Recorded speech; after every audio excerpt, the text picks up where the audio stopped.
Hey everybody, it's Jane from Surface Anthology and Chalk Mercantile. Hopefully I'm actually live today. Let's see what my...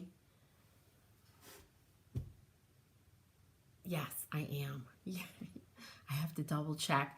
Hey there. So I want to show you guys, well, a couple of things today. Okay, good. I see comments. So this is, yay, it's working. I am using, if you watched the live yesterday, I used the absolutely stunning Melange paint inlay by Iron Orchid, and I put a little bee on one side. I've got this really pretty little vignette. I mean, what is this? I don't even know. I don't know what it says, but it's beautiful and it's in French. Good morning, Danielle. How are you doing? We're going to be using some light and dark waxes, Danielle, to antique this. But I did a little experiment. So I put the bee on yesterday on this side. This was fresh out of the Inlay pack, right? This is the same bee, and I put it on for a second time. Now I'm using Debbie's Design Diary DIY paint. And of course the Melange. Thank you, Danielle. Thanks for scattering. I appreciate it. So I'm using this again. So let's see if it works. So I put it on a little while ago. It's dry.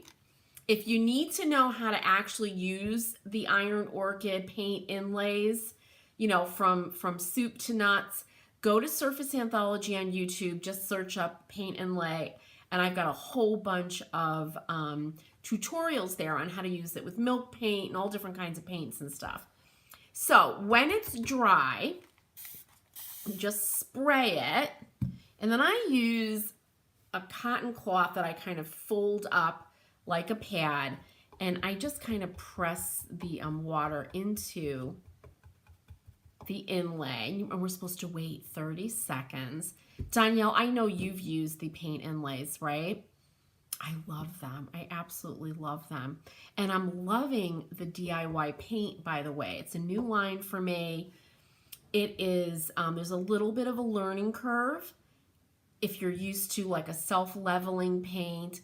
This is a beautiful, beautiful paint for creating really authentic, decorative paint finishes. You can really mess around with it. It does a lot. So I love it, love it, love it. All right, let's see if this works. So you just take a little corner. Yep. So remember, this is the second use of the same inlay. And there it is. How sweet is that?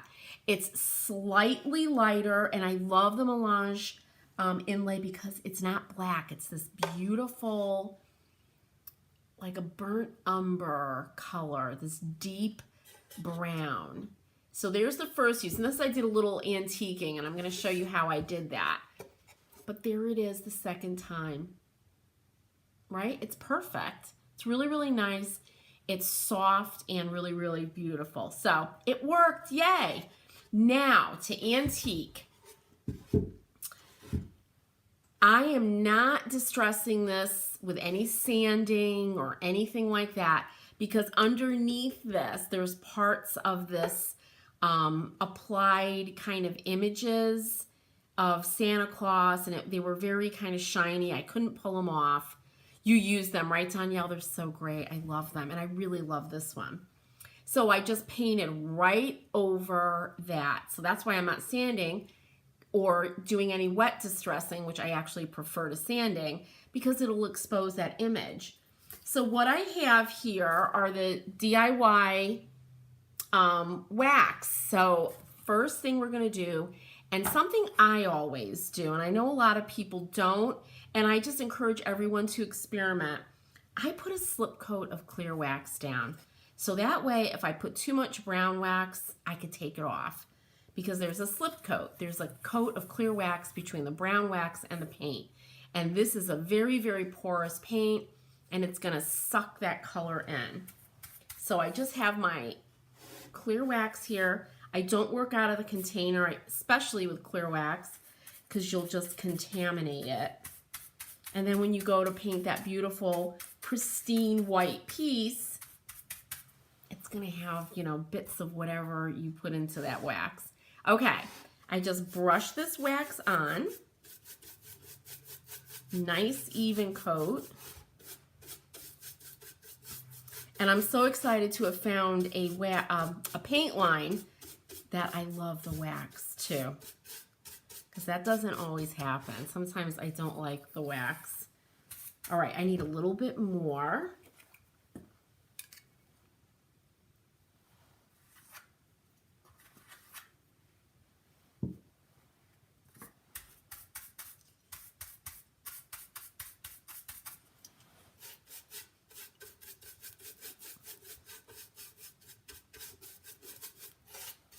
And you see it get like a little bit darker, or it looks wet.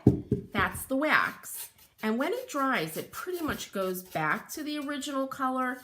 Some of the darker colors definitely stay a more luminous, beautiful, richer color, which I love too. All right. I give it a little feel. And I'm actually going to go all the way around. Hey, Shannon, good morning. You almost slept through it. It's 11:17 here. I waited for the sun to kind of go around the corner today. Yesterday's debacle. Oh, my God. And I was blind. I needed sunglasses. Thank you, Shannon. Hey, Julie. So I'm waxing. I'm antiquing. And by the way, you guys, because you just came on, I used this inlay, right, that I used here a second time right there, and it looks beautiful. Softer color for sure, but it looks really good. All right, so I'm just putting my clear wax down. I'm using a natural bristle brush. I don't use a cloth for wax like ever because I feel like all the wax is going into the cloth and not on my piece. And obviously, when I'm doing a larger, I don't have my other wax brush, but when I'm doing a larger piece, I use a proper waxing brush. All right, look at those pomegranates. A little more, put it on my palette.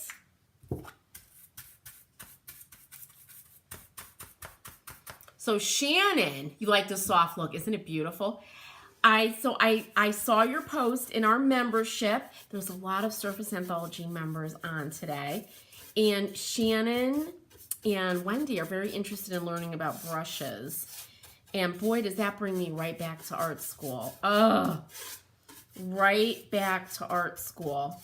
So I'm putting together like a lesson on brushes. And you know how I feel about tools. I'm like, buy the best tools you can afford because they'll last you longer, they'll perform better, and you know the drill. Okay, so this is all, and I could leave it like this and be done, but I wanted to do a little bit of, you know, dirtying up this paint, right? Just so, and I did it here, just to give it a little age, little interest. So I have another, this is just a chip brush. It's not even, here's the difference between like the Amy Howard and just a chip brush, but just something that I could kind of feather on this dark wax. So I am going to pick up a little bit of the clear wax and then come over here to my dark wax. And then I'm just going to feather it around. Oh, what is that? Like start down here. Let me get in a little bit closer.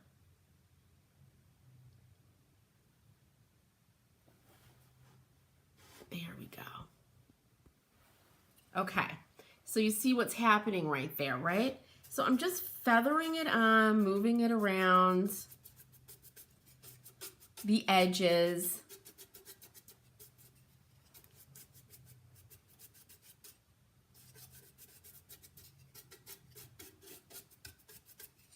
And then in here, now there's this like ridge right there, and you have to put something in there. So I'm stippling, and I like to stipple a lot when I'm using dark wax. So I'm just stippling. And I really, really like how that kind of, it makes a more cohesive. Oh, Danielle, the vocabulary challenges. But we've got that brown that's kind of picking up on this brown, you know, on the paint, and it just makes it all work together. All right, let's do our paler bumblebee over here. And now this is a little bit closer, but you'll get the, see what I'm doing?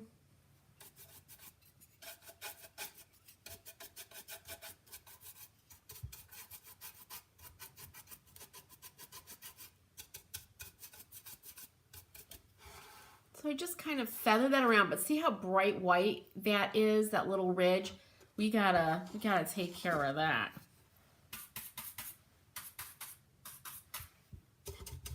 And that's where I'm just stippling in like that. And then you could kind of stipple to break up those brush strokes.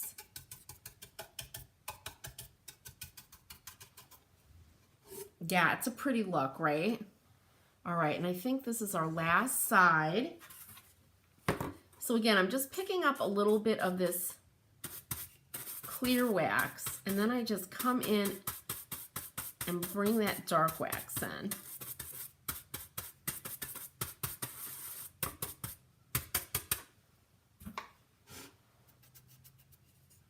Same thing.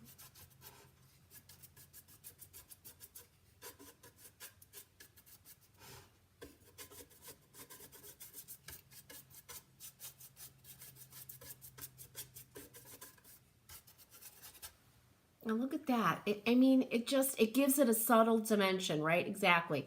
Thank you, Danielle. Those are the words I was looking for. And you're absolutely right.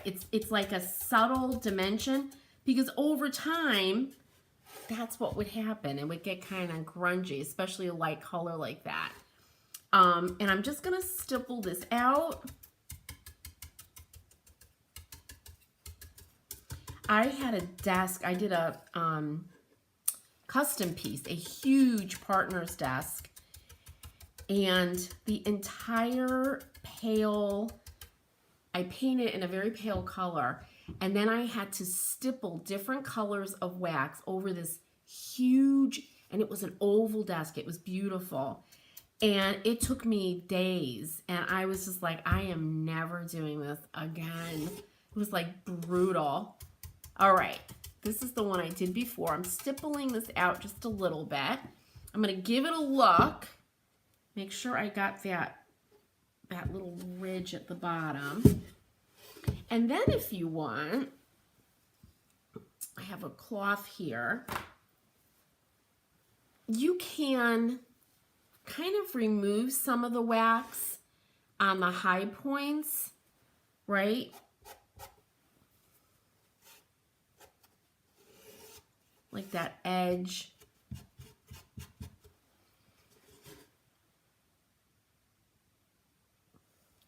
Where am I? Where am I, camera? And just kind of clean up where maybe the dirt would have been worn away. So you see that, right? And it just, I love to play around with wax finishes. And it might not look like a lot, but when you're looking at the piece, all these little subtle things that you do to a paint finish really do add up.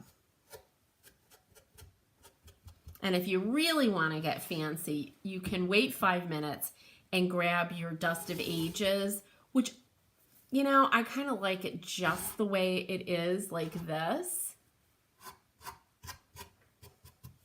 When you're doing this kind of thing, see that? You want to keep turning the cloth. And this is working because I put a slip coat on, right? That dark wax. Uh-oh, the murderers are here. Well, Henry is barking. But the dark wax didn't get sucked into, absorbed into this light color. And this is vintage linen. You guys, I am loving this vintage linen color for sure. Ooh, I think this is new products I'm getting in coming. If it is, I'll come out again live. You guys, I'm going to be like Tammy of Flippin' Furniture. Because she gets really excited when new stuff comes in. I do too, but I'm going to come on live like she does. She's teaching me a thing or two for sure. Isn't that great? So there it is. That's done. And when it's like this, just leave it, right? Now, even say I decide, well, it's too dark. I put too much brown wax on, but it's already dry. Doesn't matter because you have that slip coat. All you do is take your clear cloth, your clean cloth, you dip it into clear wax, right? Dip it into the clear wax, and you would rub the area with too much dark wax. Keep turning it, and it will reactivate the wax and lift it away if it's too much. This is why I love wax. There's one of the reasons I love wax. I just think that wax gives the absolutely most beautiful finish. I can buff this when it's completely dry and create a wonderful sheen that's very, very strong. If for whatever reason, like the wax is worn away, like my dining room table is wax, I just add another coat of wax, and the finish gets more and more beautiful. So if you haven't tried waxes yet, please do. And if you haven't tried the inlays, oh, look at that. So beautiful. And if I wanted to, I could put like a plastic liner kind of thing. You can find those plastic liners and put a plant in here, and it would be absolutely beautiful for Easter, for spring. I just think it would be so great. If I were selling this, Shannon, it dries until it's touch dry, but I usually wait before I buff about 24 hours when I'm using colored waxes. I really like to let it dry so that when I'm buffing, I'm not smearing the wax, right? Oh my God, I've had that happen.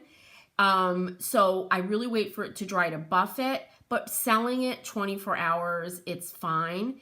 And I want to explain what curing means, because everything cures. Nail polish, which I never get anymore because my poor hands.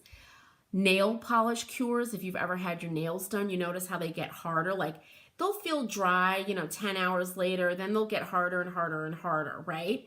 Same thing goes for paint, for wax, for poly finishes. Curing just means drying, right? And things hold moisture. So sometimes it'll take a couple of months for like a complex wax finish to really cure, right? And it will get so hard and so beautiful that it becomes a really, really strong finish. And the same thing goes for tongue oil, all of those that shellacs. Curing just means drying. They're drying out. All that moisture is coming out, and it's getting really, really hard and durable.